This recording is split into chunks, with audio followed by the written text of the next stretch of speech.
नमस्कार सबै विद्यार्थी भाइ बहिनीहरूलाई नितन एजुकेशनल इन्स्टिट्युटको YouTube channel, TikTok, Facebook page साथै जुनसुकै पनि प्लेटफर्मबाट हेर्नु भइरहेको छ भने सबै प्लेटफर्ममा हजुरलाई हार्दिक स्वागत रहेको छ। सङ्गठित संस्थाको तपाईँको एक्जामिनेसनको प्रिपरेसन गर्नु भइरहेको छ भने अहिलेसम्म तपाईँको जुन रुटिन आएको छ, कार्तिक तपाईँको 15 को एक्जाम हुन्छ तपाईँको भनेको रहेको छ। तर छठपछि फेरि आन्दोलनको तपाईँको कुराकानी भइरहेको छ भने देशको कन्डिसन तपाईँको अलिकति बिग्रियो भने एक्जामिनेसनको टाइम तपाईँको फेरि चेन्ज हुने सम्भावना त रहेको छ। तब पनि तपाईँलाई राम्रोसँग के गर्नुपर्छ, प्रिपरेसन गर्नुपर्दो रहेको छ। यो होइन कि टाइम चेन्ज हुन्छ भनेर यो सोचेर नबस्नु होला। हजुरलाई राम्रोसँग के गर्नुपर्छ, प्रिपरेसन गर्नुपर्दो रहेको छ। लेक्चर क्लास तपाईँको 11 पनि मैले रेसियो एन्ड प्रोपोर्सन पढाएँ, तर त्यसमा कुनै कारणवश मात्र 2टा मैले पढाएँ। यसमा म हजुरहरूलाई प्रश्न नम्बर 3 देखि लिएर प्रश्न नम्बर 10 सम्म के गर्छु, हजुरलाई यहाँ म पढाउँछु। हजुरलाई के गर्नुपर्छ, राम्रोसँग ध्यान दिएर भिडियो अन्तसम्म के गर्नुपर्छ, हेर्दै गर्नुपर्छ। र हजुरलाई यो भिडियो कस्तो लाग्यो कमेन्ट बक्समा लेख्न नभुल्नु होला। र यदि हजुरलाई हाम्रो भिडियो राम्रो लागेर हजुरको इच्छा रहेको छ आईक्यू क्लासको प्रिमियम क्लास लिनको लागि भने तपाईँको यहाँ व्हाट्सएप नम्बर रहेको छ +9779764761428 मा कन्ट्याक्ट गरी तपाईँ आईक्यू क्लासको प्रिमियम क्लासमा तपाईँको रेकर्डेड भिडियो, पीडीएफ र हजुरलाई लाइभ क्लास मिल्छ। प्रश्न नम्बर 2 सम्म म पहिला नै भनिसकेको छु। लेक्चर क्लास 11 मा हजुरलाई पढाइदिए। प्रश्न नम्बर 3 मा हजुरलाई यहाँ के भनिएको छ ध्यान दिएर हेर्दै गर्नुहोस्। यदि a को 2 गुना, b को 3 गुना र c को 4 गुनासँग बराबर छ भने a b c को अनुपात कति होला भनिरहेको छ। के भनिरहेको छ, यदि a को 2 गुना, b को 3 गुना र c को 4 गुनासँग बराबर छ भने a b c को तपाईको जुन रहेको छ अनुपात तपाईको कति हुन्छ भनिरहेको छ। हेर्नुस्, a को 2 गुना भनेको तपाईको 2a भनिरहेको छ, b को 3 गुना भनेको 3b भनिरहेको छ र c को 4 गुना भनेको तपाईको 4c भनिरहेको छ।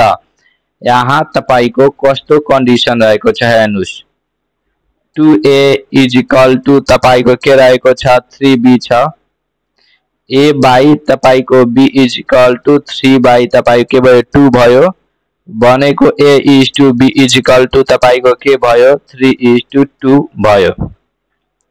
अब तपाईको यहाँ जुन रहेको छ एन्ड 3b = तपाईको 4c छ, b बाइ c = तपाईको 4/c छ, b * c = 4:2 तपाईको के छ 4/3 छ।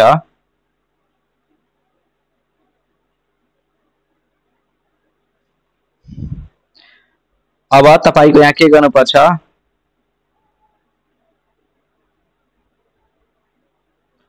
3:2 4:2 तपाईको 3 छ।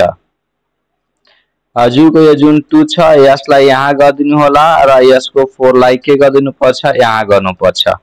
अब हजुरलाई के गर्नुपर्छ मल्टिप्लाई। अब हजुरलाई यहाँ के गर्दिनु पर्दो रहेको छ, हजुरलाई मल्टिप्लाई गर्दिनु पर्दो रहेको छ।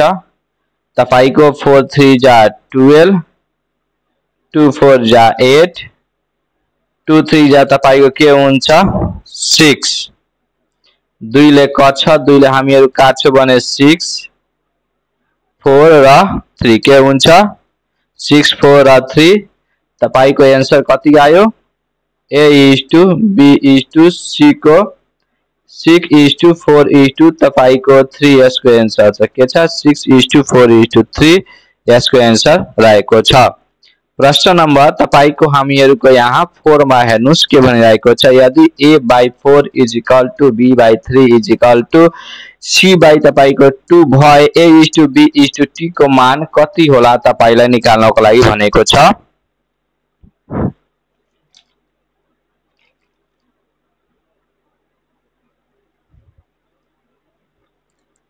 यहाँ हामीहरुको के दिएको छ, a/4 = b/ तपाईको 3 भनेको 3a = 2b भयो। यहाँ तपाईको यो भयो र अर्कोमा तपाईको b/ के भयो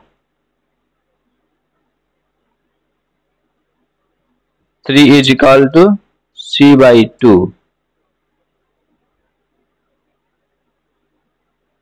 भनेको 2b is equal to 3c भयो। अब यहाँ a is to b is equal to कति हुन्छ? a is to यहाँ 4 छ भने 4b हुन्छ। यहाँ तपाईको 4 छ, 4 छ भने 4b हुन्छ तपाईको। अब हामी यहाँ के हुन्छ पहिला हामीहरु बाइ माना गर्दियौ कि हजुरलाई कन्फ्युजन हुँदैन। 4 तपाईको 3 र a is to b is equal to के भयो? 4 is to तपाईको 3 भयो। अब तपाईको b/c is equal to यहाँ के हुन्छ? 3/2 b is to c is equal to के हुन्छ? 3 is to 2 भयो। यहाँ a is to b is to c 4 3 3 2 यो 3 लाई यहाँ लेखिदिनु होला र यो 3 लाई तपाईलाई के गर्नु पर्छ? यहाँ लेख्नु पर्छ। मल्टिप्लाई गर्दा 12 भयो, 9 भयो र 6 भयो। यो 3 4 जा 3 3 जा 3 2 6 जा 3 तपाईको 2 जा भएको छ। हामीहरुको 3 ले गर्छ 3 2 जा 3 9 जा 3 4 जा गर्छ। 4 is to 3 is to 2 तपाईको आन्सर कति आएको छ? 4 is to 3 is to 2 यसको आन्सर तपाईको आएको छ। प्रश्न नम्बर तपाईको 5 मा हेर्नुस् के भनिरहेको छ? यदि a is to b is to c is equal to तपाईको जुन छ 5 is to तपाईको 4 is to 3 भए तपाईको यसको के गर्नुपर्छ? मान निकाल्नु छ। हजुरलाई के गर्नुपर्छ? यसको भ्यालु पुट गरिदिनु छ। a को सट्टामा तपाईलाई 5, b को सट्टामा तपाईको 4, c को सट्टामा हामीहरुले 3 राखे, b को सट्टामा तपाईको 4। अब हामीहरु 3 माइनस के गरे? हामीहरु यहाँ -5 गरे।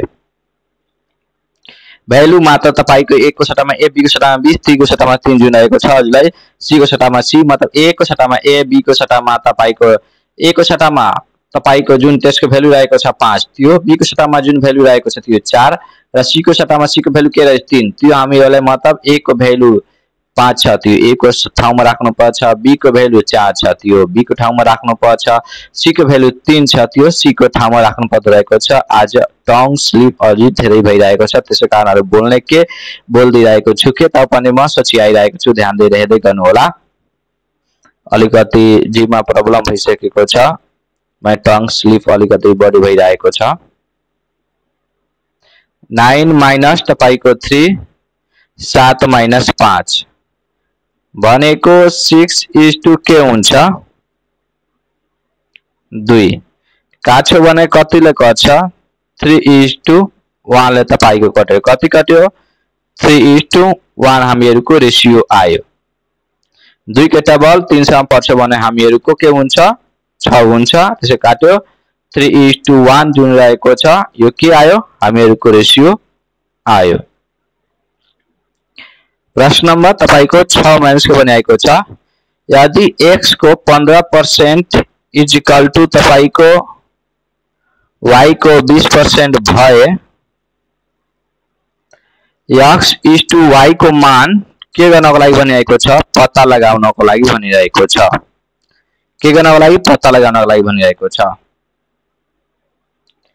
x into 15% भनेको 15/100 is equal to y into 20% भनेको 20/100 तपाईको हुन्छ। यो कुरा हजुरलाई थाहा नै होला। यो 100 कटिहाल्छ बाँच्यो तपाईको के? 15x is equal to 20y x by y is equal to 20/15 5 ले गर्छ 5 4 जा 5 3 जा भनेको x is to y is equal to के रहेको छ? 4 is to 3 के हुन्छ? यसको रेशियो हुन्छ। यसको रेशियो के हुन्छ? 4 is to 3 यसको रेशियो हुन्छ। प्रश्न नंबर 7 RS तपाईको 1800 लाई 4:1:3:2 को अनुपातमा 4 भागमा बाँडिएको छन् भने पहिलो भाग कति होला भनिरहेको छ।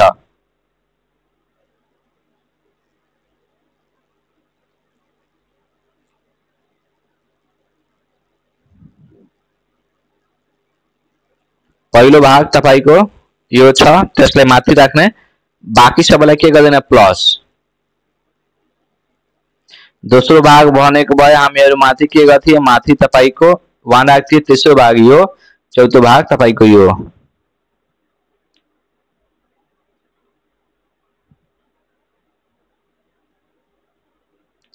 5 8 5 8 10 10 भयो तपाईको तल, यो 0 गयो, 4 × 180 18 36 र 36 36 72 र एउटा 0 छ, के आयो 700 तपाईको 20। कति आन्सर आयो यसको? यसको आन्सर तपाईको 720 आएको छ। पहिलो भाग कति रहेको छ? पहिलो भाग तपाईको 720 रहेको छ। प्रश्न नम्बर तपाईको रहेको छ 8 मा दिएका त्रिभुजको कोणको अनुपात 3:7:8 भए कोणहरुको मान तपाईलाई पत्ता लगाउनको लागि भनिरहेको छ।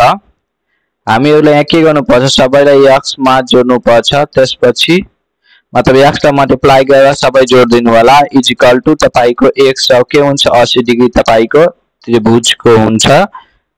कति डिग्री हुन्छ? 180 डिग्री तपाईको हुन्छ। सबै जोड्नु हुन्छ भने तपाईको कति हुन्छ 18x इक्वल टु तपाईको 180 डिग्री र x इक्वल टु तपाईको 10 डिग्री भयो।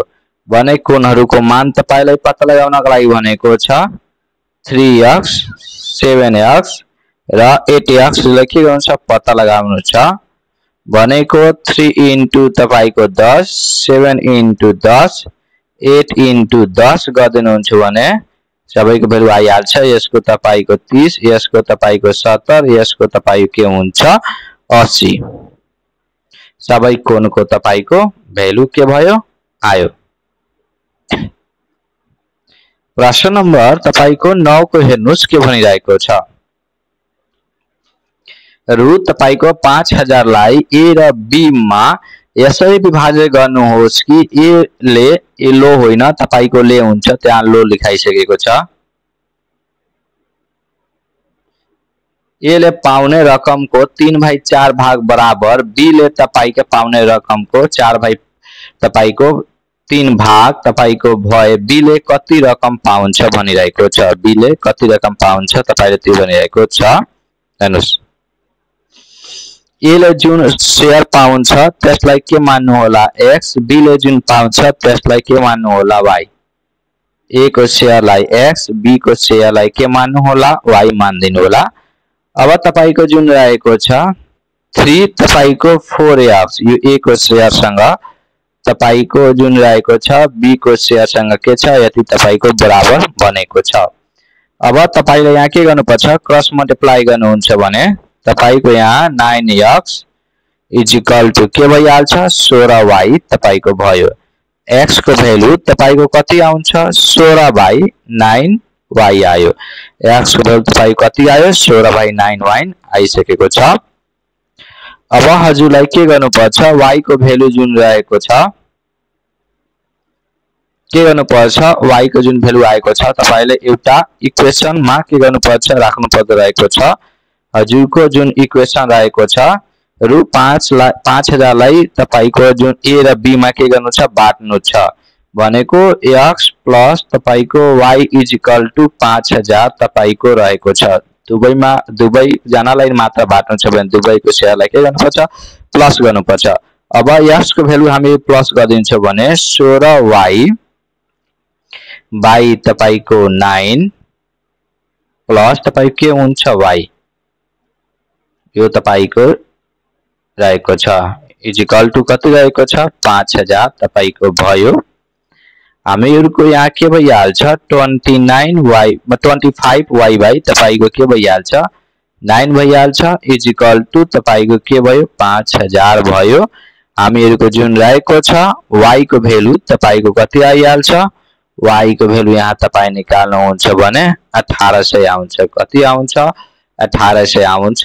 y को शेयर हामीहरु के मानेका छौं y मानेका छौं र y को भ्यालु हामीहरुको आयो। यदि तपाईको x को भ्यालु मतलब a को भ्यालु भनेको भए हामीहरुको x को भ्यालु निकाल्थ्यौ 5000 बाट जुन हामीहरुको रहेको छ 5000 बाट x इज इक्वल टु हामीहरुको जुन रहेको छ 5000 बाट हामीहरु 1800 घटाइदिन्छौ भने कति आइहाल्छ तपाईको 3200। त्यो के भइहाल्छ a को शेयर तपाईको हुन्छ। प्रश्न नंबर अब तपाईको 10 मा आजको यो फ्री क्लास को भिडियोमा म हजुर जम्मा 10 सम्म नै पढाउने वाला थिए।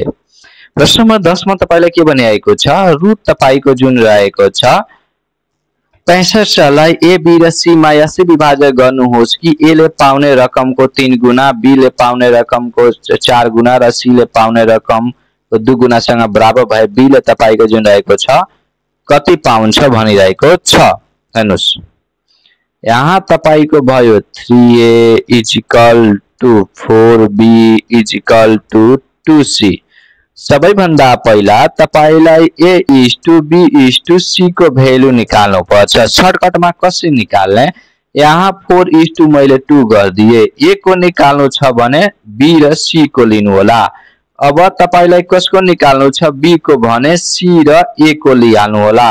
हामीहरु 2 is to के गरे 3। अब तपाईलाई कसको निकाल्नु छ c को निकाल्नु छ भने 1 र तपाईको b को लिहाल्नु होला। तपाईको के गर्नुपर्छ यहाँ 3 is to अब 4 गर्नुपर्छ भनेको यहाँ तपाईको 8 भयो यहाँ 6 भयो यहाँ 12 भयो। तपाई काट्नुहुन्छ भने 4 is to 3 is to 6 आउँछ। अब तपाईलाई यहाँ के भनिरहेको छ यहाँ जुन रहेको छ के भनिरहेको छ b ले कति रकम तपाईको पाउँछ भनिरहेको छ भने b को तपाईको अनुपात कति छ 3 भने b ले जुन रकम पाउँछ त्यसको रेशियोलाई माथि बाकी सबैको जुन रहेको छ तल जोड दिनुहुन्छ भने 13 भइहाल्छ इन्टु तपाईको 6500 जुन रकम रहेको छ त्यसले के गर्दिनु होला मल्टिप्लाई गर्दिनु होला र तपाई मल्टिप्लाई गर्दिनुहुन्छ भने तपाईको कतिले कट्छ 13 5 र 2 टा 0 500 भनेको 3 into 500 is equal to 1500 कति भयो 1500 तपाईको यसको आन्सर आएको छ।